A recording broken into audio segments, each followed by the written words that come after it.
In this video, I'm gonna show you how to use Enlistment Office in Whiteout Survival. It's a very easy process, so make sure to follow my steps. First of all, you need to locate your game on your devs and you click to open the game. But before you open the game, I want to point out that it works if you're using any devs, iOS, Android, and whatever. It doesn't matter. So you can click to open the game.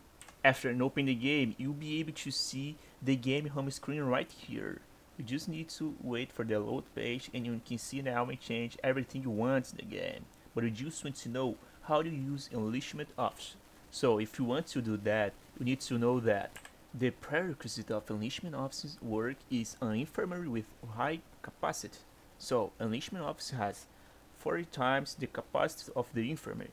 When the injured troops in the battle exceed your healing capacity, they will die on the battlefield. So you can click in your enlistment options to rescue 17% of the troops not accepted by the infirmary. And when you are in the deficit status, your troops will never die as long as the infirmary is not full, and your enlistment office will not come into play. So, when you enable that option I told you before, your enlistment officer will recruit 70% of the injured troops not accepted by the infirmary. So, that's how it works. You just need to unlock the enlistment officer in the game and use as I told you before. So, until the moment and according to this video, that's how you can use the enlistment officer.